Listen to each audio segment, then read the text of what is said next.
اما بعد فاعوذ باللہ من الشیطان الرجیم بسم اللہ الرحمن الرحیم وَلَقَدْ أَخَذْنَا آلَ فِرْعَوْنَ بِالسِّنِينَ وَنَقْصٍ مِّنَ الثَّمَرَاتِ لَعَلَّهُمْ يَذَّكَّرُونَ صدق اللہ العظیم۔ آگے بڑھنے سے پہلے دو باتوں کی وضاحت ہو جائے۔ ایک تو تصحیح کرنی ہے مجھے اس بات کی کہ حضرت موسیٰ علیہ السلام جب نبوت سے سرفراز ہو کر مصر واپس آئے ہیں تو اس وقت جو بادشاہ تھا فرعون، وہ اصل میں اس بادشاہ کا بیٹا تھا جس بادشاہ کے زمانے میں کہ یہ بچے کی حیثیت سے دریائے نیل سے باہر نکالے گئے تھے اور جس کی گود میں گویا کہ پلے تھے۔ وہ فرعون بھی ابھی زندہ تھا، بوڑھا ہو چکا تھا، لیکن اس کے حضرت موسیٰ علیہ السلام کے محل میں آنے تک تو کوئی اولاد نہیں ہوئی تھی۔ بعد میں اسے بھی اللہ نے ایک بیٹا دیا اور اب وہ بیٹا جوان تھا، اور وہ بیٹا جو ہے حضرت موسیٰ علیہ السلام کے ساتھ محل میں پلا بڑھا تھا، بالکل ایسے جیسے بھائی ہوتے ہیں۔ تو اس کے دل میں بھی محبت بہت تھی، گویا کہ حضرت موسیٰ کی حیثیت بڑے بھائی کی تھی، اور اس فرعون کی جس کو اب اس باپ نے تخت سے دستبردار ہو کر اپنا زندہ ہونے کے باوجود سارے امور سلطنت جو ہے تفویض کر دیے تھے اپنے اس بیٹے کو، اس کے دل میں بھی محبت تھی اور اس نے بھی قتل کرنے سے گریز کیا۔ دوسری بات جو آخری آیت تھی 15ویں رکوع کی، یہ ہمارے لیے خاص طور پر لمحہ فکریہ ہے مسلمانان پاکستان کے لیے کہ ہم نے بھی تحریک پاکستان جو چلائی تو ہندوؤں کے غلبے کے خوف سے کہ اگر ہندوستان ایک وحدت کی حیثیت سے آزاد ہوا اور جو جدید دنیا کا جمہوری اصول ہے ون مین ون ووٹ، تو ہندو جو ہے اتنے غالب ہو جائیں گے کہ ہمیں دبا لیں گے، ہمیں ایکسپلائٹ کریں گے، ہماری تہذیب، تمدن، دین، مذہب، عقیدہ، زبان، ہر چیز کو برباد کریں گے۔ تو اللہ تعالیٰ نے ہمیں اس تحریک پاکستان میں جو بھی ہم نے کوشش کی اس میں کامیابی دی، اور بالکل یہی الفاظ وَيَسْتَخْلِفَكُمْ فِي الْأَرْضِ، اور تمہیں زمین میں طاقت عطا کرے، قوت عطا کرے، حکومت عطا کرے،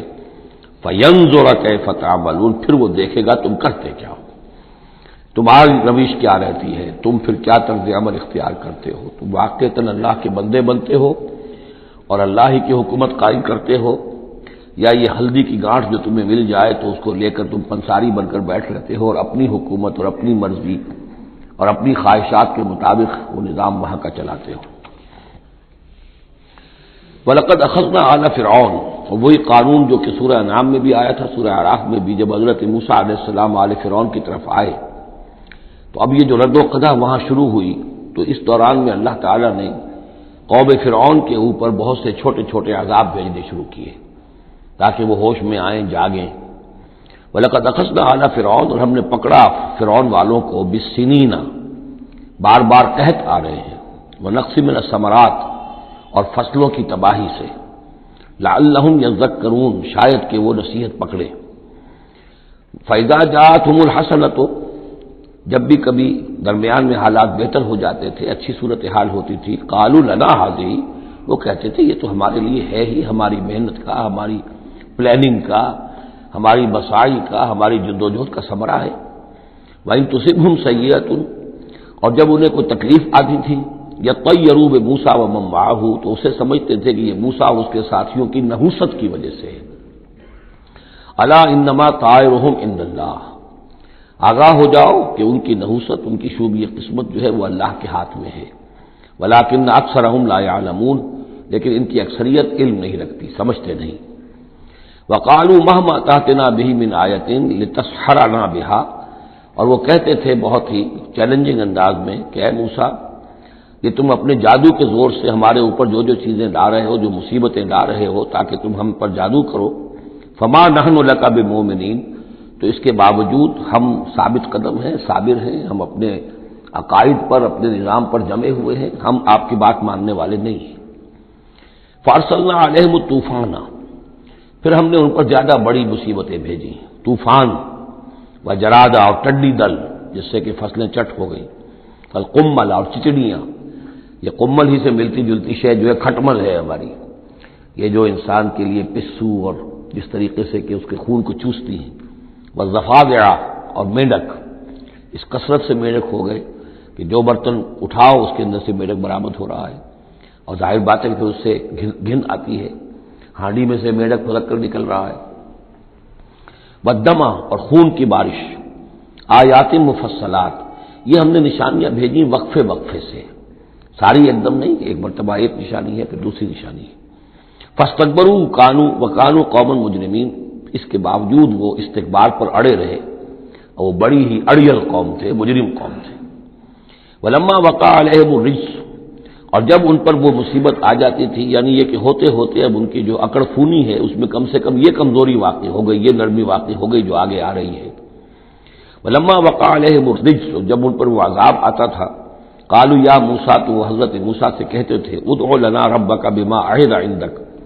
اپنے رب کو پکارو، دعا کرو جو تمہارا اس سے قول و قرار ہے، تمہارا عہد ہے اس کے ساتھ، تاکہ وہ ہمیں اس مصیبت سے نجات دے۔ لئن کشفت عنا الرجس، اگر اس نے ہم سے اس عذاب کو ہٹا دیا، کھول دیا، لنؤمنن لک، ہم تمہاری بات مان لیں گے۔ یہ ایمان کے ساتھ جب لام آتا ہے تو اس کے معنی وہ ایمان ایک عقیدے والا ایمان نہیں ہوتا، مان لیں گے، تمہاری بات مان لیں گے۔ ایک ہے ایمان بے کے ساتھ، آمنتو باللہ و ملائکتہ و کتبہ، تو با کے ساتھ جب آتا ہے پورے وثوق کے ساتھ، یقین کے ساتھ، گہرے اعتماد کے ساتھ، اور ایک ہے کسی کی بات سرسری طور پر مان لینا، تو وہ پھر ایمان لام کے ساتھ ہوتا ہے۔ لنؤمنن لک، ہم آپ کی بات مان لیں گے، وَلَنُرْسِلَنَّ مَعَكَ بنی اسرائیل، اور آپ کے ساتھ ہم بنی اسرائیل کو اس ملک سے جانے دیں گے۔ اصل میں وہ کیوں نہیں جانے دینا چاہتے تھے؟ اس لیے کہ ان کے لیے وہ بڑی ہی چیپ لیبر تھی، ان کے غلاموں کی حیثیت تھی، اور بڑے بڑے بھاری کام ان سے کرواتے تھے۔ احرام مصر کی تعبیر میں نہ معلوم کتنے اسرائیلیوں کی ہڈیاں جو ہے وہ دفن ہیں، بڑی بڑی چٹانیں جو ہیں وہ جب اوپر کھینچی جاتی تھی، یعنی کوئی گرتی تھی تو ان کے 20 نہیں سینکڑوں جو ہے اس کے اندر پس جاتے تھے۔ تو ظاہر بات ہے کہ وہ چیپ لیبر جو انہیں ملی ہوئی تھی اس کو چھوڑنے کے لیے آسانی سے وہ تیار نہیں تھے، اس حوالے سے انہیں یہ شاخ گزر رہا تھا۔ ورنہ ظاہر بات ہے وہ بھی جانتے تھے کہ یہ ہمارے اس ملک کے رہنے والے نہیں ہیں، یہ فلسطین سے آئے تھے حضرت یوسف علیہ السلام کے زمانے میں، لیکن جیسا کہ میں نے عرض کیا آپ سے پہلے کہ ابتدا میں ان کے لیے وہاں بڑی آؤ بھگت رہی، بڑے عیش رہے، وہ پیرزادوں کی طرح ان کا احترام کیا گیا، انہیں بہترین زمینیں دی گئیں۔ جوشن کا علاقہ کہلاتا ہے، جو نیل کا ڈیلٹا ہے، جو سب سے زیادہ زرخیز علاقہ ہے، وہ ان کو دیا گیا، وہاں یہ لوگ جو زمیندار بنے۔ لیکن اس کے بعد جب وہ نیشنلسٹ ریولوشن آیا تو بات ساری جو ہے وہ الٹی ہو گئی، تو فرمایا کہ ہم بھیج دیں گے آپ کے ساتھ بنی اسرائیل کو۔ فلما کشفنا عنہم الرجس، لیکن جب ہم ان سے وہ مصیبت کو دور کر دیتے تھے، الی اجل ہم بالغوہ، ایک مدت تک کے لیے کہ جس تک وہ پہنچ جائیں، لیکن ظاہر بات ہے کہ ہر ایک چیز کے لیے ایک مدت ہے، اس کے اندر ہی وہ بات ختم ہوتی ہے۔ اذا ہم ینکثون،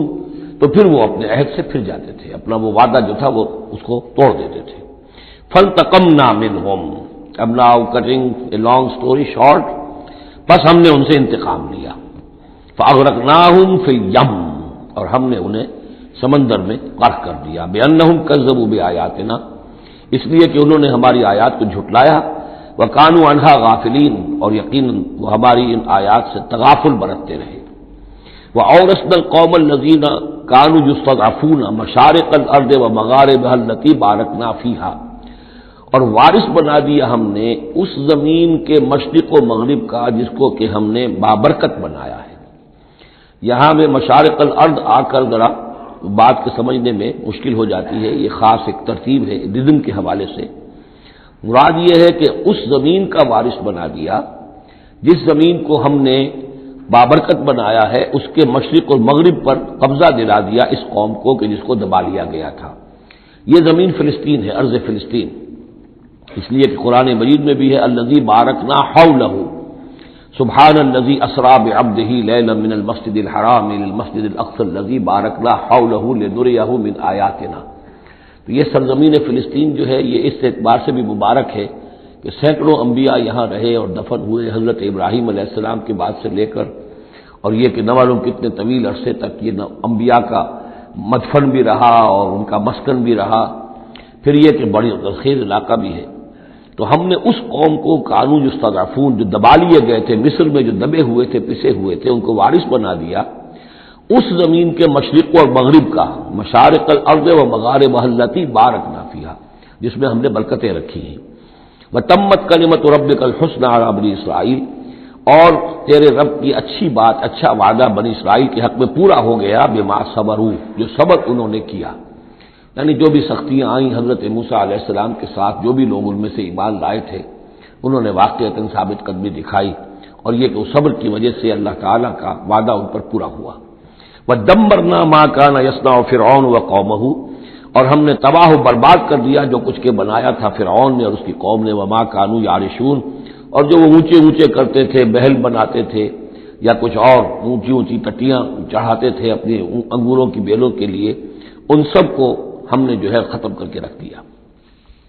اب یہ جو تھا ان کا سفر مصر سے اور جو یہ صحرائے سینا تک آئے، اس کا تذکرہ جو ہے کئی مرتبہ اس سے پہلے مدنی صورتوں میں بھی آ چکا ہے، لیکن اب کچھ واقعات وہ بیان ہو رہے ہیں کہ جو اس ایکسوڈس کے بعد، اسے ایکسوڈس کہتے ہیں، کتاب الخروج، یعنی یہ جو باب ہے اولڈ ٹیسٹمنٹ کا، ایکسوڈس، نکلنا، مصر سے نکلنا، اس کے حالات۔ وجاوزنا ببنی اسرائیل البحر، اور پار اتار دیا ہم نے بنی اسرائیل کو سمندر کے یا دریا کے، فَأَتَوْا عَلَىٰ قَوْمٍ، تو ان کا گزر ہوا، پہنچے وہ ایک ایسی قوم پر، یعکفون علی اصنام لہم، جو اعتکاف کرتے تھے اپنے اپنے بتوں کا۔ یہ لفظ ذرا یہاں پر نوٹ کیجئے، اعتکاف کرنا۔ اصل میں جو فلسفہ ہے بت پرستی کا، جسے کہ آج کے دور میں ڈاکٹر رادھا کرشنن، جو ایک زمانے میں ہندوستان کے صدر بھی رہے ہیں، بہت بڑے فلسفی تھے، بلکہ ایک دور میں یوں سمجھیے کہ دنیا میں دو ہی فلسفیوں کا ڈنکا بج رہا تھا، ایک فلسفی مذہبی قسم کا اور وہ ڈاکٹر رادھا کرشنن تھے، اور ایک فلسفی ملحد قسم کا وہ برٹرنڈ رسل تھا، اور یہ دونوں تقریباً ایک ہی عمر کے ہم عمر، اور دونوں ہی 90 سے اوپر ہو کر فوت ہوئے ہیں۔ تو ڈاکٹر رادھا کرشنن نے ہندوستان کے فلسفے کو گویا کہ زندہ کر دیا اپنی تصنیفات کے ذریعے سے۔ اس نے بت پرستی کا جو فلسفہ بیان کیا وہ یہ کہ ہم یہ نہیں سمجھتے کہ ان بتوں میں کچھ ہے، یہ تو اصل میں بت تو ہم کسی ڈیٹی، کوئی بھی دیوی یا دیوتا کے نام پر بناتے ہیں اس کے دھیان کرنے کے لیے، کنسنٹریشن نہیں ہو سکتی، خو کرے پے کرے محسوس ہے انسان کی نظر، انسان جو ہے مراقبہ کرتا ہے۔ اگر آپ جو مراقبہ کرنا چاہتے ہیں، اللہ کے ساتھ دھیان لگانا چاہتے ہیں، کیسے لگائیں؟ لیکن اگر کسی تصویر کو سامنے رکھ لیں تو پھر توجہ کو مرکوز کرنا آسان ہو جائے گا۔ یہ ہے ان کا فلسفہ بت پرستی کا۔ تو اعتکاف اسی کو کہتے ہیں، جو ابھی آپ جن کو بھی اللہ توفیق دے گا اصل صحیح ہو کہ سال میں یہ 10 دن آدمی نکال لے کہ اپنی توجہات کو ہر چیز سے، دنیاوی معاملات سے، ان سے ہٹا کر اور اللہ تعالیٰ کی ذات پر وہ مرکوز کرے، ذکر پر، توجہ پر اور دعا پر، مناجات پر، یہ اعتکاف ہے۔ تو انہوں نے بت اپنے بنائے ہوئے تھے اور ان بتوں کا اعتکاف کرتے تھے۔ قالوا یا موسیٰ اجعل لنا الہا کما لہم آلہہ، انہوں نے کہا کہ اے موسیٰ ہمارے لیے بھی کوئی الہ بنا دو، معبود بنا دو، کوئی ایسی نشانی ہو جس کو کہ ہم ذریعہ بنائیں، اس کے اوپر اعتکاف کریں، گیان دھیان کا مرکز اس کو بنا لیں۔ قال انکم قوم تجہلون، حضرت موسیٰ نے فرمایا کہ تم جہل کا ارتکاب کر رہے ہو، کیا بات کہہ رہے ہو؟ ان ہؤلاء متبر ما هم فیہ، یہ لوگ جس چیز میں ہیں یہ تو ہلاک ہونے والے ہیں، برباد ہونے والے ہیں۔ وباطل ما كانوا يعملون، اور جو کچھ یہ کر رہے ہیں وہ سب باطل ہے، اس کی کوئی حقیقت نہیں ہے۔ قال غیر اللہ ابغیکم الہا، حضرت موسیٰ نے فرمایا کہ کیا میں اللہ کے سوا تمہارے لیے کوئی الہ تلاش کروں؟ وهو فضلکم علی العالمین، اور اس نے تو تمہیں فضیلت دی ہے تمام جہان والوں پر۔ وَإِذْ أَنجَيْنَاكُم مِّنْ آلِ فِرْعَوْنَ، اور ذرا یاد کرو جبکہ ہم نے تمہیں نجات دی آل فرعون سے۔ یسومونکم سوء العذاب، یہ الفاظ جو کہ تم سورہ بقرہ میں بھی آئے ہیں اور اس کے بعد بھی آئے ہیں۔ یسومونکم سوء العذاب، وہ تمہیں مبتلا کیے ہوئے تھے بدترین عذاب میں۔ یقتلون ابناءکم ویستحیون نساءکم، وہ قتل کر ڈالتے تھے تمہارے بیٹوں کو اور زندہ رکھتے تھے تمہاری بیٹیوں کو۔ وفی ذالکم بلاء من ربکم عظیم، اور یقیناً اس میں تمہاری رب کی طرف سے بہت بڑی آزمائش تھی۔ وَوَعَدْنَا مُوسَىٰ 30 لَيْلَةً، اور ہم نے بلایا موسیٰ کو 30 راتوں کے لیے، عام طور پر دن رات، لیکن یہ کہ عربی میں جو محاورہ ہے وہ رات کا ذکر کرتے ہیں۔ 30 راتوں کے لیے وَأَتْمَمْنَاهَا بِعَشْرٍ، روایات سے معلوم ہوتا ہے کہ اولین جو تھی طلبی وہ 30 رات کے لیے ہوئی تھی، لیکن اس میں جو چلہ تھا جو حضرت موسیٰ علیہ السلام کو کاٹنا تھا، اس میں روزہ بھی تھا مسلسل 30 دن کا، تو اس میں یہ ہے کہ کسی وقت ان سے ضبط نہیں ہو سکا، اور مسواک کر لی تھی، وہ جو روزے کی وجہ سے منہ کے اندر ایک طرح کی بو پیدا ہو جاتی ہے، اس کو برداشت نہ کر سکے، تو اس کی پاداش میں، اب یہ روایات ہیں، میں نہیں کہہ سکتا کہ کس حد تک ان میں صحت ہے، فَأَتْمَمْنَاهَا بِعَشْرٍ، تو مکمل کر دیا ہم نے اس مدت کو 10 دن سے، اور فَتَمَّ مِيقَاتُ رَبِّهِ 40 لَيْلَةً، تو وقت مدت پوری ہو گئی اس کے رب کی، یعنی 40 راتیں۔ یہیں سے ہمارے ہاں تصوف میں اہل صوفیہ نے 40 کا یہ چلہ کشی، 40 دن 40 رات کا چلہ کاٹنا، یہ جو ہے نکالا ہے۔ وقال موسیٰ لأخیہ ہارون، اور کہا موسیٰ نے اپنے بھائی ہارون سے علیہ السلام، اخلفنی فی قومی، آپ میری نیابت کیجئے میری قوم میں جا رہا ہوں، مجھے اللہ تعالیٰ نے طلب فرمایا کوہ طور پر، واصلح، اور دیکھیے اصلاح کرتے رہیے، ولا تتبع سبیل المفسدین، اور فساد مچانے والوں کے راستے کی پیروی نہ کیجیے گا۔ ولما جاء موسیٰ لمیقاتنا، اور جب موسیٰ پہنچے ہمارے وقت مقرر پر، وکلمہ ربہ، اور ان سے کلام کیا ان کے رب نے، قال رب ارنی انظر الیک، انہوں نے درخواست کی پروردگار مجھے اپنا دیدار عطا فرما، مجھے دکھا کہ میں تجھے دیکھوں۔ قال لن ترانی، اللہ نے فرمایا تم مجھے ہرگز نہیں دیکھ سکتے، ولکن انظر الی الجبل، لیکن ذرا اس پہاڑ کو دیکھو، فإن استقر مکانہ، اگر وہ اپنی جگہ پر کھڑا رہ جائے، برداشت کر جائے ہماری تجلی کو، فسوف ترانی، تو تم بھی سوچنا کہ شاید ہمیں دیکھ سکو۔ فلما تجلی ربہ للجبل، جب اللہ نے اپنی تجلی ڈالی پہاڑ پر، اب یہ جلی کہتے ہیں روشن چیز کو، جلی شے روشن، تجلی یہ باب تفاعل ہے، کسی شے کا خود روشن ہو جانا، تو اللہ تعالیٰ کی یہ ذات کی تجلی ہے کہ جو پہاڑ پر ڈالی گئی، جعلہ دکن، جس سے کہ وہ پہاڑ جو ہے وہ بالکل ریزہ ریزہ ہو گیا، وخر موسیٰ صاعقا، اور حضرت موسیٰ علیہ السلام بھی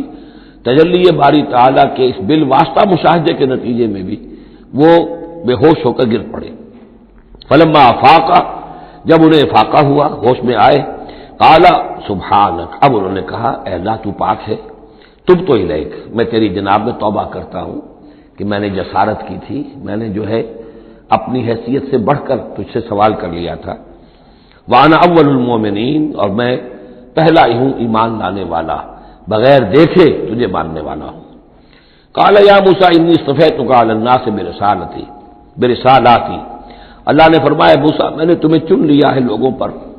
تمام انسانوں میں سے تمہیں چنا ہے، پسند کیا ہے اپنے پیغام کے لیے، رسالات کے لیے، وبکلامی، اور اپنے کلام کے لیے، یہ خاص مقام ہے، امتیازی مقام ہے حضرت موسیٰ کا۔ وکلم اللہ موسیٰ تکلیما، فخذ ما آتیتک وکن من الشاکرین، تو لے لو جو میں تمہیں دے رہا ہوں اور بن جانا شکر کرنے والوں میں، یعنی یہ الواح جو ہے جو ہم دے رہے ہیں اس میں احکام لکھے ہوئے ہیں، یہ تم لے لو اور ان کا حق ادا کرو۔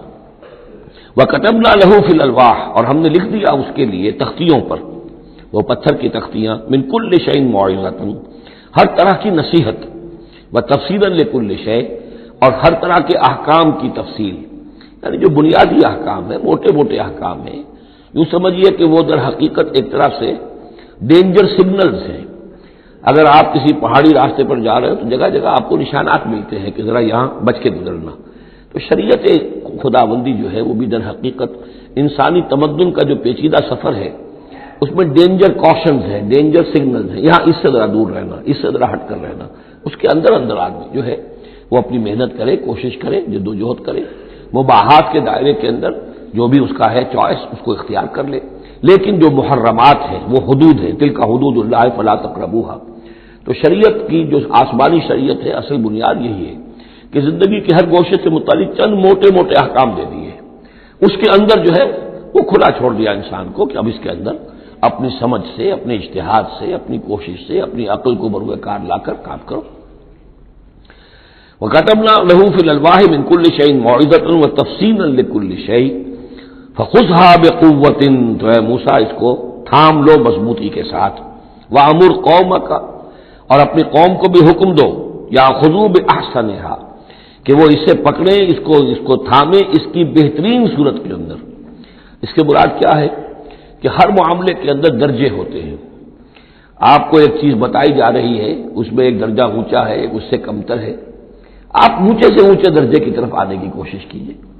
یہی بات جو ہے مسلمانوں سے بھی پھر کہی گئی ہے. آخری پاروں میں ہم دیکھیں گے چل کر کہ وہ لوگ کہ جو کلام کو سنتے ہیں، یستمعون القول فیتبعون احسنہ، وہ کلام کو سنتے ہیں پھر جو اس کی بہترین بات ہوتی ہے اس کو اختیار کرتے ہیں. ایک یہ ہوتا ہے آدمی سوچتا ہے کچھ اور کمی والی بات ہو جائے، ڈھیل ہو جائے، رعایت ہو جائے، چلیے پاس مارکس مجھے مل جائیں، مجھے فرسٹ ڈویژن نہیں چاہیے، مجھے سیکنڈ ڈویژن نہیں چاہیے، ڈسٹنکشن نہیں چاہیے، پاس ہی ہو جاؤں. لیکن یہ معاملہ دین میں نہیں ہونا چاہیے. یہ معاملہ دنیا میں کرو، دین میں اچھے سے اچھا، اعلی سے اعلیٰ، جیسا کہ ہم پڑھ چکے ہیں سورہ مائدہ کے اندر،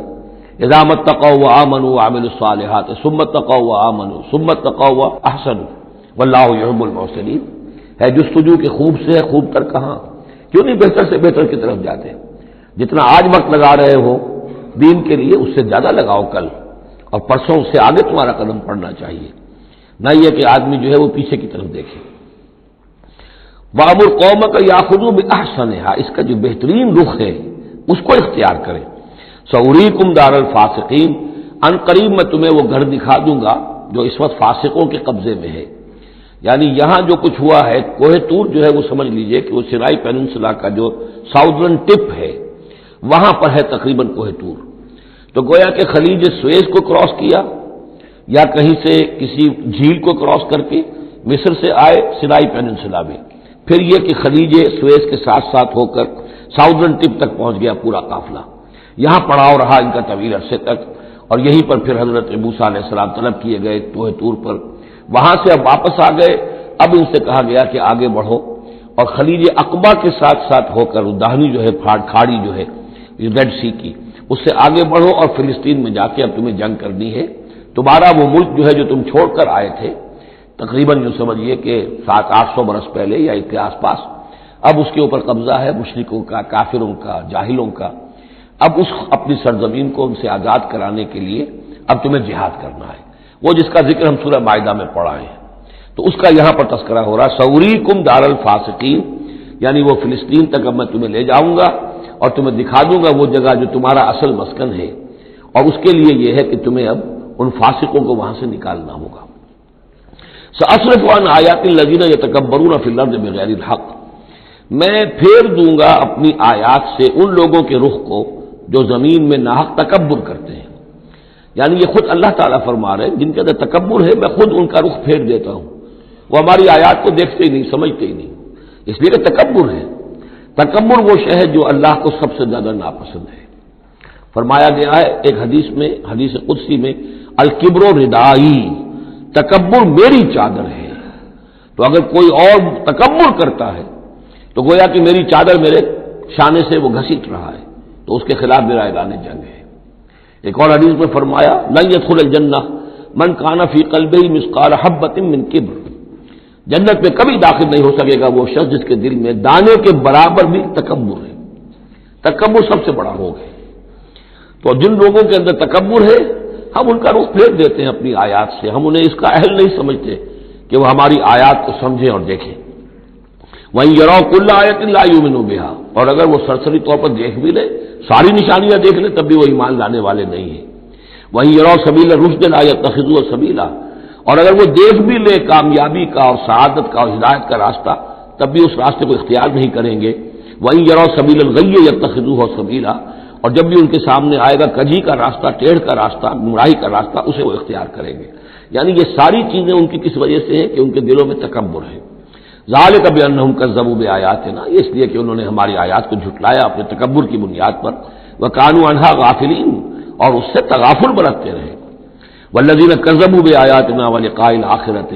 اور جو لوگ بھی جھٹلائیں گے ہماری آیات کو اور آخرت کی ملاقات کو، حبطت اعمالہم، ان کے سارے اعمال حبط ہو جائیں گے.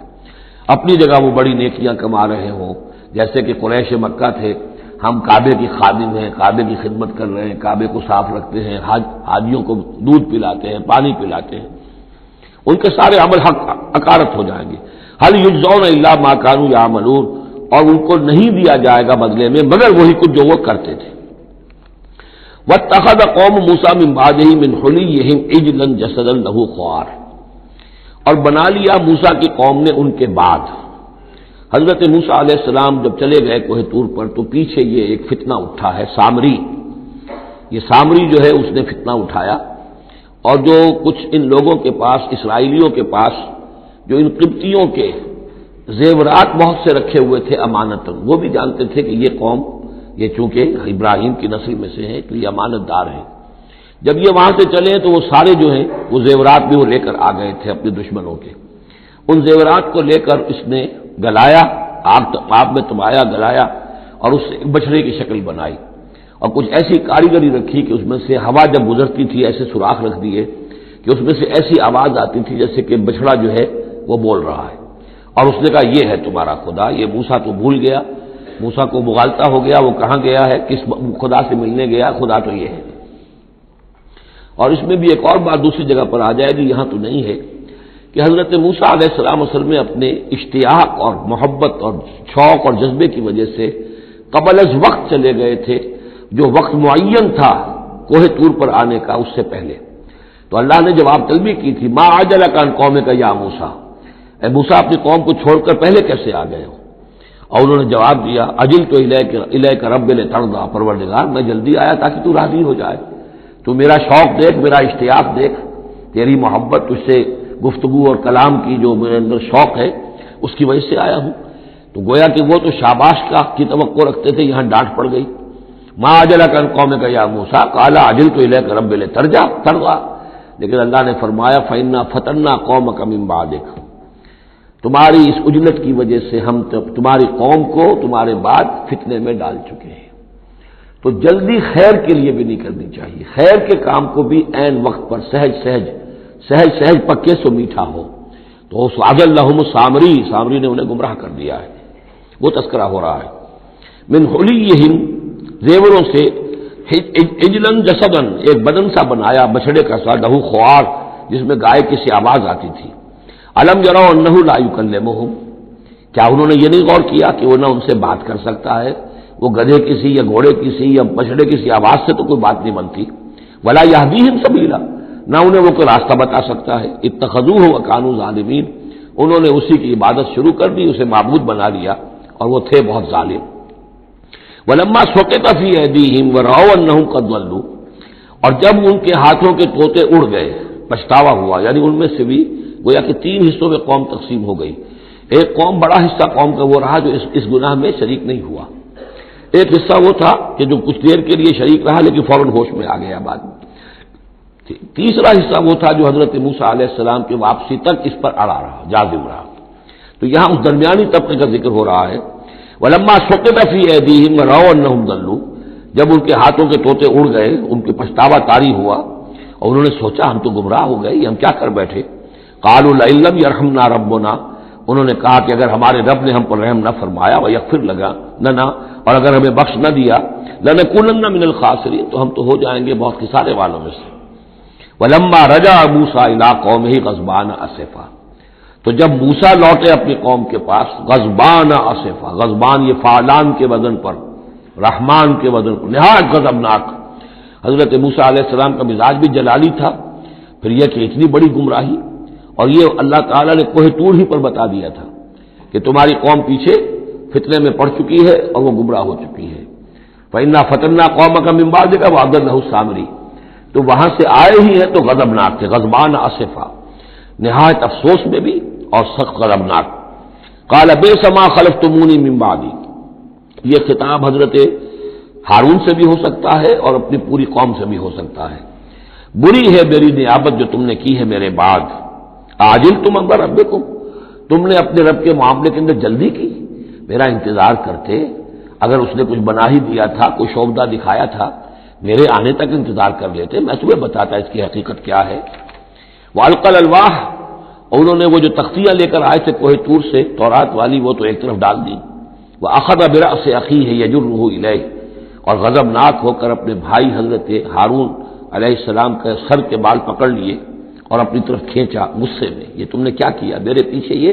میں تمہیں خلیفہ بنا کر گیا تھا۔ قال ابن امہ، انہوں نے کہا اے میرے ماں جائے، اے میرے ماں کے بیٹے، ان القوم استضعفونی، قوم نے مجھے دبا لیا تھا، مجھے بے بس کر دیا تھا، وقادوا یقتلوننی، اور وہ تو میرے قتل پر آمادہ ہو گئے تھے، میں نے انہیں روکا، میں نے منع کیا، لیکن وہ اس درجے اس معاملے کے اندر آگے بڑھ گئے تھے، قالوا یقتلوننی، وہ تو مجھے قتل کرنے پر آمادہ تھے، فلا تشمت بی الاعداء، تو دیکھیں اب مجھ پر آپ دشمنوں کو ہنسنے کا موقع نہ دیں۔ ایک تو آپ کے پیچھے انہوں نے مجھے دبایا، میری توہین کی، مجھے قتل کرنے تک پر آمادہ ہو گئے، اب وہ دیکھیں گے کہ موسیٰ بھی آئے ہیں تو میرے بال آپ پکڑ کر کھینچ رہے ہیں اور میری توہین کر رہے ہیں، تو اس پر تو دشمن اور ہنسے گا۔ فلا تشمت بی الاعداء، شماتت اعداء یہ ہمارے ہاں پھر اردو زبان میں محاورہ ہے، ولا تجعلنی مع القوم الظالمین، اور مجھے ان ظالموں کے ساتھ نہ کر دیجئے، میں ان کے ساتھ نہیں ہوں، نہ میں نے ان کے ساتھ اتفاق کیا ہے، میں روکتا رہا، منع کرتا رہا۔ قال رب اغفر لی ولاخی، اب حضرت موسیٰ نے دعا کی اللہ سے، پروردگار بخش دے مجھے بھی اور میرے بھائی کو بھی، وادخلنا فی رحمتک، اور ہمیں داخل فرما اپنی رحمت میں، وانت ارحم الراحمین، اور یقیناً تو ہے تمام رحم کرنے والوں میں سب سے بڑھ کر رحم فرمانے والا۔ ان الذین اتخذوا العجل سینالهم غضب من ربهم، اب یہ فیصلہ انہوں نے دیا، یقیناً جن لوگوں نے اس بچڑے کو اپنا معبود بنایا، ان قریب ان پر آئے گا غضب ان کے رب کی طرف سے، گویا کہ قتل مرتد کی سزا جس کا ذکر ہم سورہ بقرہ میں پڑھ چکے ہیں۔ وذلۃ فی الحیات الدنیا، دنیا میں ذلت بھی آئے گی، وکذالک نجزی المفترین، اور اسی طریقے سے بہتان باندھنے والوں کو، جھوٹ گھڑنے والوں کو ہم جزا دیتے ہیں۔ والذین عملوا السیئات ثم تابوا من بعدها وآمنوا، البتہ جن لوگوں نے کچھ دیر کے لیے یہ غلط کام کیا تھا لیکن پھر وہ توبہ کر لی انہوں نے، من بعدها اس کے بعد، وآمنوا اور ایمان لے آئے، ان ربک من بعدها لغفور الرحیم، تو یقیناً اس کے بعد آپ کا رب جو ہے غفور الرحیم ہے۔ جن سے عارضی طور پر یہ بات ہو گئی تھی پھر انہوں نے توبہ کر لی، ان کے لیے تو مغفرت ہے، اللہ تعالیٰ معاف فرمائے گا، غفور الرحیم ہے۔ البتہ جو اب تک اس پر اڑے رہے ہیں ان کے لیے یہ حد جاری کی جائے گی۔ یہ بالکل ایسے ہی جیسے سورہ مائدہ میں ہم نے پڑھا ہے محاربے والی آیت میں، کہ اگر کوئی ڈاکو ہیں، راہزن ہیں، کوئی ملک کے اندر فساد مچا رہے ہیں، تو اگر اس سے پہلے کہ تم ان پر قابو پاؤ اگر وہ توبہ کر لے تو پھر ان کے لیے معاملہ اور ہوگا، پھر ان کے ساتھ نرمی بھی ہو سکتی ہے، معاف بھی کیا جا سکتا ہے، لیکن اگر قابو پا لو تو پھر ان کی سزا بہت سخت ہے، لیکن قابو پانے سے پہلے توبہ کر لے تو ان کے لیے نرمی۔ اسی طرح یہاں معاملہ ہے۔ وَلَمَّا سَكَتَ عَن مُوسَى الْغَضَبُ، جب موسیٰ کا غصہ کو ٹھنڈا پڑا، اخذ الالواح، اب انہوں نے وہ تختیاں اٹھائیں، وفی نسختها هدى ورحمۃ للذین هم لربهم یرہبون، اور اس کی تحریر میں لکھا ہوئی تھی رحمت، ہدایت بھی اور رحمت بھی ان لوگوں کے حق میں جو اپنے رب سے ڈرتے ہیں، اپنے رب کا تقوی اور خوف رکھتے ہیں۔ واختار موسیٰ قومہ 70 رجلا لمیقاتنا، اب ایک تو سزا دے دی گئی، ایک تو پرج ہو گئی، اور یہودی جو ہیں جنہوں نے کہ آخری وقت تک اس کے اوپر قائم رہے انہیں قتل کر دیا گیا۔ اب اس کے بعد ایک اجتماعی توبہ کے لیے حضرت موسیٰ علیہ السلام نے اپنی قوم کے 70 سرکردہ افراد کو لیا، واختارا چن لیا، اختار موسیٰ قومہ 70 رجلا لمیقاتنا، اللہ تعالیٰ ہی نے طلب فرمایا ہے، ہمارے وقت مقررہ کے لیے چن لیے موسیٰ نے اپنی قوم میں سے 70 سرکردہ افراد۔ فلما اخذتهم الرجفۃ، جب وہ آئے ہیں کوہ طور پر یا اس کے قریب تو ان کے اوپر کپ کپی طاری ہو گئی یا زلزلے نے آ پکڑا، یعنی وہ ایک سخت ترین جو ہے ان کے لیے پھر خوفناک صورت پیدا کر دی گئی۔ قال رب، حضرت موسیٰ نے عرض کیا پروردگار، لو شئت اہلکتہم من قبل وایایا، اگر تیری مشیت یہی تھی تو اس سے پہلے ہی ہمیں بھی ہلاک کر سکتا تھا، مجھے بھی کر سکتا تھا، انہیں بھی کر سکتا تھا، خطا کار تو ہم ہیں، غلطی ہوئی ہے، لیکن بہرحال ہم نے اتنا بڑا کفارہ بھی دے دیا ہے، اپنی قوم کے اتنے لوگوں کو اپنے ہاتھوں ذبح بھی کیا ہے، لیکن یہ کہ اگر ہلاک ہی کرنا تھا جو اس وقت شکل ہو رہی ہے تو پہلے قدم پر بھی تو ہلاک کر سکتا تھا۔ لو شئت اہلکتہم من قبل وایایا، اگر تو چاہتا تو ہلاک کر دیتا ان سب کو بھی اور مجھے بھی۔ اتہلکنا بما فعل السفہاء منا، کیا تم ہمیں ہلاک کر دے گا ہمارے کچھ بے وقوف لوگوں کی حرکت کی وجہ سے؟ ہمارے ہاں کچھ بے وقوف تھے جنہوں نے حرکت کی تھی، اور ان کی وجہ سے کیا پوری قوم کو ہلاک کر دے گا؟ ان ہی الا فتنتک، نہیں یہ تیری طرف سے ایک آزمائش ہے۔ تضل بہا من تشاء، تو گمراہ کرتا ہے اس کے ذریعے سے جس کو چاہتا ہے، وتہدی من تشاء، اور ہدایت دیتا ہے جس کو چاہتا ہے۔ انت ولینا، تو ہمارا ولی ہے، ہمارا ساتھی ہے، پشت پناہ ہے، مولا ہے۔ فاغفر لنا، بس ہمیں بخش دے، ہماری گناہ کو معاف فرما، ورحمنا، ہم پر رحم فرما، وانت خیر الغافرین، اور یقیناً تمام بخشنے والوں میں تو سب سے بہتر بخشنے والا ہے۔ واکتب لنا فی ہذہ الدنیا حسنہ وفی الآخرہ، ہمارے لیے اس دنیا کی زندگی میں بھی حسنہ لکھ دے، طے کر دے۔ اب دیکھیے یہ دعا کر رہے ہیں حضرت موسیٰ اپنی قوم کے لیے، بنی اسرائیل کے لیے، وَاکْتُبْ لَنَا فِی هَٰذِهِ الدُّنْیَا حَسَنَةً وَفِی الْآخِرَةِ، وہی الفاظ ربنا آتنا فی الدنیا حسنۃ وفی الآخرۃ حسنۃ وقنا عذاب النار۔ تو لکھ دے، طے کر دے کہ ہمارے لیے دنیا میں بھی حسنہ ہو، آخرت میں بھی۔ انا ہدنا الیک، ہم تیری جناب میں توبہ کرتے ہیں، رجوع کرتے ہیں، جو خطا ہو گئی ہے اس کا اعتراف کرتے ہوئے معافی چاہتے ہیں۔ قال عذابی اصیب بہ من اشاء، اللہ نے فرمایا جہاں تک میرے عذاب کا تعلق ہے وہ تو اس میں تو میں مبتلا کروں گا جس کو چاہوں گا۔ ورحمتی وسعت کل شیء، تم رحمت کا سوال کر رہے ہو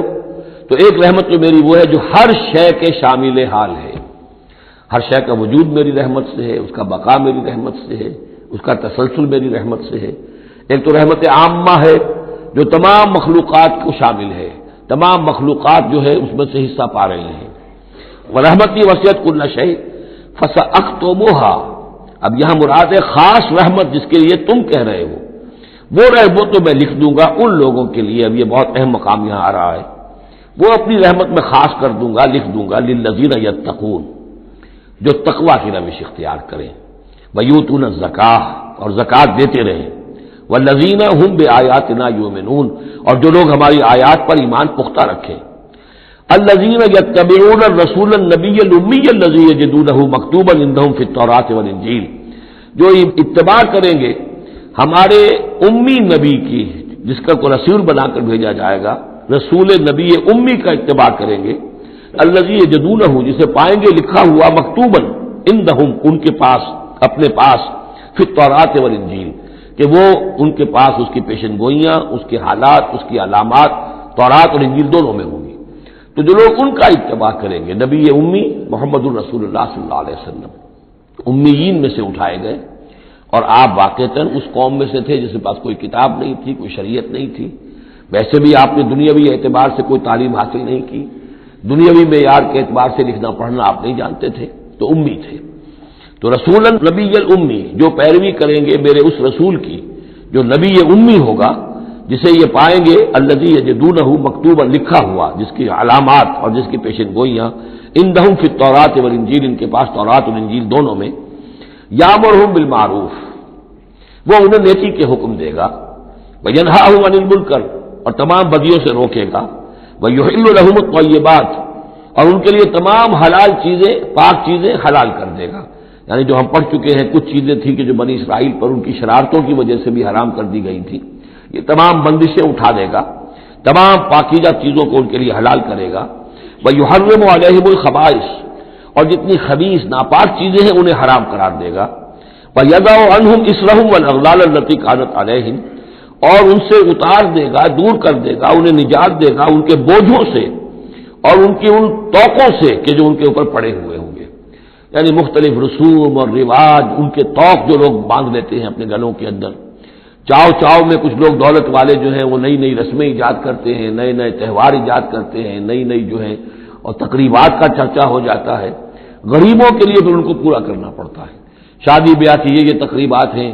اب جن کے پاس حرام کی دولت کے انبار جمع ہیں، ان کے لیے تو اپنی دولت مندی کے اظہار کا موقع ہے، کیسے پتہ چلے گا ہم دولت مند ہیں؟ اسی طریقے سے جیسے کہ ہندوؤں کے ہاں بنیے کی دولت کیا لگتی تھی مکان پر یا بیاہ شادی پر، باقی کھانا پینا ان کے ہاں نہیں تھا، نہ اچھا پہننا، نہ اچھا کھانا، نہ اچھا پینا، لیکن مکان بنائیں گے تو عالیشان، اور دوسرے یہ کہ شادی کریں گے تو پھر ٹھاٹ کے ساتھ۔ یہی ہمارے ہاں بھی معاملے چلے آ رہے ہیں، وہ ہندوانہ پس منظر ہے اور اس میں رسومات ہیں۔ اب یہ امیروں کے لیے تو چونچلے ہیں، غریبوں کے لیے یہ اسر اور اغلال ہیں۔ اسر وہ بوجھ کو جن کو لے کے چل نہ سکے، نتیجہ کیا نکلتا ہے؟ بچیاں بیٹھی ہوئی ہیں، ہاتھ پیلے نہیں ہو سکتے، شادی نہیں ہو سکتی، نہ نومن تیل ہو، نہ راجا ناچے، نہ سارے تقاضے پورے ہوں، نہ شادی ہو سکے۔ تو یہ جو اسر اور اغلال لوگوں نے، پھر یہ کہ جو سوشل ایوولوشن کہہ لیجئے یا جو بھی اس کے اندر تنزل ہوا ہے، جس کے نتیجے میں لوگوں کے اوپر طرح طرح کی قیدیں آ گئی ہیں، کہیں جو ہے وہ جاگیرداری نظام آ گیا ہے، اس کی قید ہے، کہیں بادشاہت ہے، امپیریلزم ہے، اس کی قید ہے، کہیں سرمایہ دار نظام ہے، اس کا تشدد ہے۔ تو محمد جب آئیں گے، یہ اللہ تعالیٰ فرما رہے ہیں، ان تمام قیدوں سے نجات دلائیں گے، ان تمام بوجھوں سے نوع انسانی کو نجات دیں گے، عدل اور قسط کا نظام قائم کریں گے، تو وہ چاہے رسومات کی شکل میں ہو اور چاہے یہ کہ ایک نظام ظالمانہ ایکسپلائٹیٹو اگر نظام ہے، ریپریسو نظام ہے، تو اس کو ہٹا کر فالذین آمنوا بہ. اب یہ جو الفاظ آ رہے ہیں اس آیت مبارکہ کے، یہ بہت اہم ہے. اس پر میرا ایک پورا کتابچہ موجود ہے کہ جس کا عنوان ہے نبی اکرم صلی اللہ علیہ وسلم سے ہمارے تعلق کی بنیادیں. فالذین آمنوا بہ گنتی کر لیجئے، تو جو لوگ ان پر ایمان لائیں گے، پہلی شرط ہے ایمان. وعزروہ، اور ان کا ادب کریں گے. ونصروہ، اور اس کی مدد کریں گے. واتبعوا النور الذی انزل معہ، اور اس نور کی پیروی کریں گے جو ان کے ساتھ نازل کیا جائے گا. اولئک هم المفلحون، یہی لوگ ہوں گے فلاح پانے والے. اللہم ربنا اجعلنا منہم. اب یہاں تھوڑی سی وضاحت کر لیجئے. فالذین آمنوا بہ، وہ لوگ جو اس پر ایمان لائیں گے. ایمان کے دو تقاضے سمجھ لیجئے. ایک تقاضا اطاعت، لا یؤمن احدکم حتی یکون ہواہ تبعا لما جئت بہ. تم میں سے کسی شخص کا مجھ پر ایمان نہیں ہے جب تک کہ اس کی خواہش نفس تابع نہ ہو جائے اس کے جو میں لے کر آیا ہوں، جو احکام میں لے کر آیا ہوں. تم اگر جب ایمان رکھتے ہو کہ میں اللہ کی طرف سے لے کر آیا ہوں تو تمہیں حکم ماننا ہے. لا یؤمن احدکم حتی یکون ہواہ تبعا لما جئت بہ. دوسرا تقاضا لا یؤمن احدکم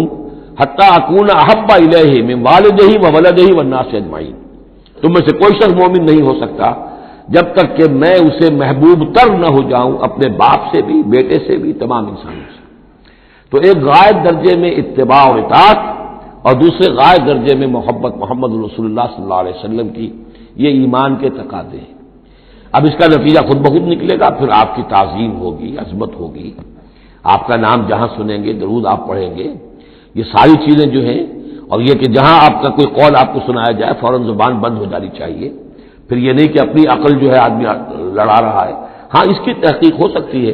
کہ واقعتاً یہ حضور نے فرمایا یا نہیں فرمایا، یہ حدیث ضعیف ہے، مضبوط ہے، کیسی ہے. لیکن اس وقت خاموش ہونا ضروری ہے. جب کسی نے کہا یہ حدیث ہے، ہو سکتا ہے کہ حدیث صحیح ہو اور حضور کی طرف اس کی نسبت جو ہے وہ صحیح ہو، مضبوط ہو. لہذا فوری طور پر اپنی زبان بند کر دینا یہ ادب کا تقاضا ہے.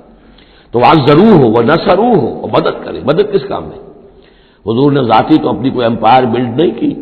نہ آپ نے اپنے لیے کوئی جاگیر بنائی، نہ کوئی جائیداد بنائی. کس کام کے لیے نصرت چاہیے تھی؟ اللہ کے دین کے لیے، اس کے غلبے کی جد و جہد. اس کے لیے بھیجے گئے محمد صلی اللہ علیہ وسلم. هو الذی ارسل رسولہ بالہدی ودین الحق لیظہرہ علی الدین کلہ. اور اس کے لیے پکار ہے من انصاری اللہ. یہ میرا فرض منصبی ہے، اللہ کا دین مجھے غالب کرنا ہے، یہ میری ذمہ داری ہے. کون ہے جو میرا ہاتھ بٹائے، میرا مددگار بنے؟ تو یہ میدان اب بھی کھلا ہوا ہے. دین پہلے غالب ہوا تھا، پھر مغلوب ہو گیا، اور اب تو مغلوب ہے. پوری دنیا میں کہیں بھی ہم ایک انچ زمین نہیں دکھا سکتے جہاں کہہ سکے دنیا سے، نوع انسانی سے کہ آؤ اور دیکھو یہاں یہ اصل دین موجود ہے بتمام و کمال. تو وہ مشن جو ہے محمد رسول اللہ صلی اللہ علیہ وسلم کا، وہ اب بھی زندہ ہے. لہذا اس کی مدد کرنی ہے. واتبعوا النور الذی انزل معہ. اور اس مشن کی تکمیل میں جو راستہ ہے، جو طریقہ اللہ نے بتایا ہے، وہ اس قرآن کے ذریعے سے ہے. تذکیر قرآن سے، تبلیغ قرآن کی، انذار قرآن سے، تبشیر قرآن سے، تعلیم قرآن کی. یتلو علیہم آیاتہ ویعلمہم الکتاب والحکمۃ ویزکیہم. اس کے ذریعے سے لوگوں کو کھینچو، لوگوں کو نکالو گندگیوں میں سے اور اندھیروں میں سے، لوگوں کے اندر ایمان کی شمع روشن کرو، پھر انہیں منظم کرو، جمع کرو، پھر باطل سے ٹکراؤ. فالذین آمنوا بہ وعزروہ ونصروہ واتبعوا النور الذی انزل معہ. تو جو لوگ ان پر ایمان لائیں گے اور ان کی تعظیم کریں گے اور ان کی مدد کریں گے اور اس نور کی پیروی کریں گے جو ان کے ساتھ نازل کیا جائے گا، یعنی قرآن مجید حضور کے ساتھ یہ نازل کیا گیا، بھیجا گیا. اولئک هم المفلحون، یہی لوگ ہوں گے فلاح پانے والے. اللہم ربنا اجعلنا منہم. قل یا ایھا الناس. اب ظاہر بات ہے کہ وہ لمبی بات کو اب یہاں پہ ختم کرتے ہوئے کہ اب حضور صلی اللہ علیہ وسلم تشریف لے آئے. اب یہی بات اس کے حوالے سے اب آپ سے کہا جا رہا ہے کہ اے نبی، جو خبر دی تھی اس وقت ہم نے موسیٰ کو، اور جو ہم نے کہہ دیا تھا کہ جو رحمت ہے ہماری خصوصی وہ انہی لوگوں کے لیے ہوگی تم میں سے کہ جو محمد عربی صلی اللہ علیہ وسلم پر ایمان لے آئیں گے. تو اب کہہ دیجئے ڈنکے کی چوٹ، قل یا ایھا الناس، کہہ دیجئے اے لوگوں. اور یہ پھر بہت نوٹ کرنے کے قابل ہے کہ ہم نے اب تک جتنے رسولوں کا تذکرہ سنا ہے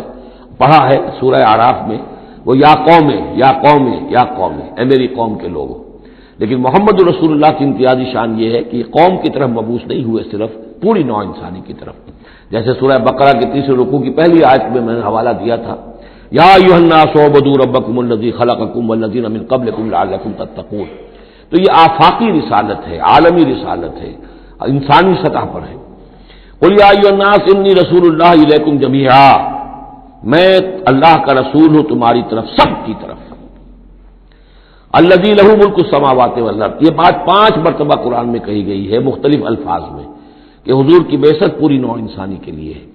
جس میں سب سے نمایاں آیت وہ ہے وما ارسلناک الا کافۃ للناس بشیرا ونذیرا، ہم نے نہیں بھیجا ہے محمد آپ کو مگر پوری نوع انسانی کے لیے بشیر اور نذیر بنا کر. باقی یہ کہ اور مختلف اسالیب میں 4 مرتبہ اور یہ بات آئی ہے کہ آپ کی بعثت جو ہے کسی خاص قوم، کسی خاص ملک، کسی خاص رنگ اور نسل کے لوگوں، کسی خاص قبیلے کی طرف نہیں ہے بلکہ پوری نوع انسانی کی طرف ہے. قل یا ایھا الناس انی رسول اللہ الیکم جمیعا الذی لہ ملک السماوات والارض، میں اس اللہ کا رسول ہوں جس کے لیے آسمان اور زمین کی بادشاہی ہے. لا الہ الا ہوا، اس کے سوا کوئی معبود نہیں. یحیی و یمیت، وہی زندہ رکھتا ہے اور وہی موت وارد کرتا ہے. فآمنوا باللہ، تو ایمان لاؤ اللہ پر، ورسولہ النبی الامی الذی، اور اس کے اس رسول پر جو نبی امی ہے اور جو یؤمن باللہ وکلماتہ، جو ایمان رکھتا ہے اللہ پر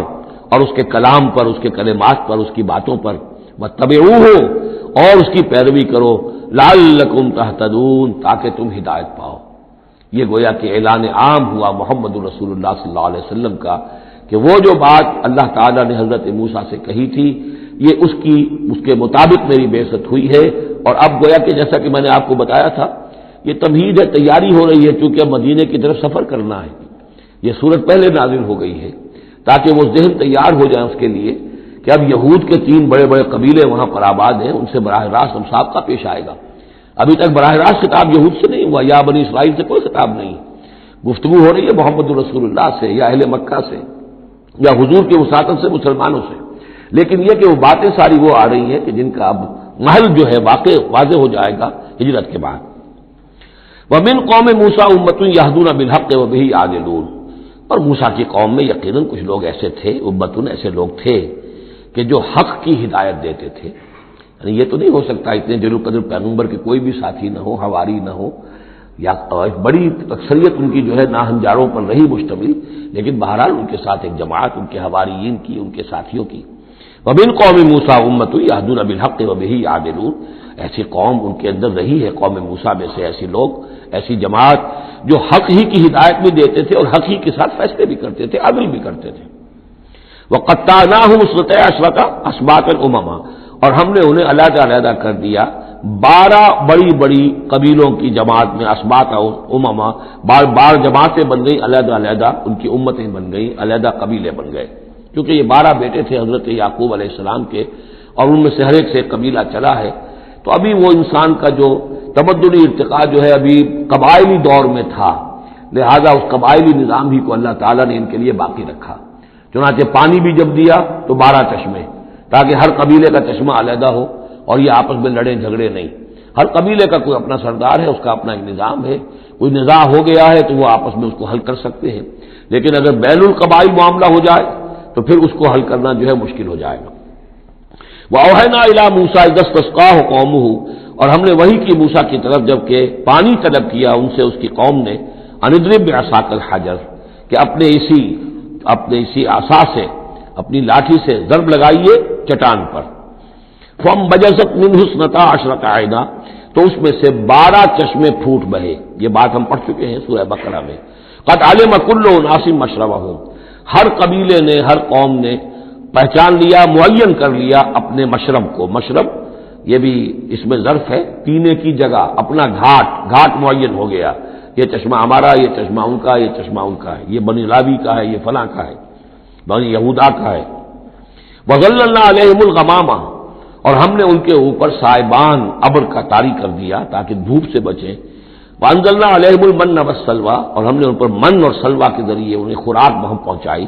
اتارا ان پر ہم نے من اور سلوا، کلوا من طیبات ما رزقناکم، کھاؤ ان پاکیزہ چیزوں میں سے کہ جو ہم نے تمہیں رزق میں دی ہیں، وما ظلمونا، اور انہوں نے کوئی ہم پر ظلم نہیں کیا، ہم پر کیا ظلم کر سکتے تھے، ہمارا کیا بگاڑ سکتے تھے۔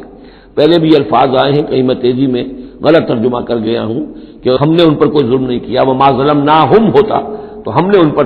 ظلم نہیں کیا، وما ظلمونا، انہوں نے ہمارا کیا بگاڑا، ہمارا کیا بگاڑ لیں گے۔ ایک حدیث قدسی میں آتا ہے کہ میرے بندو،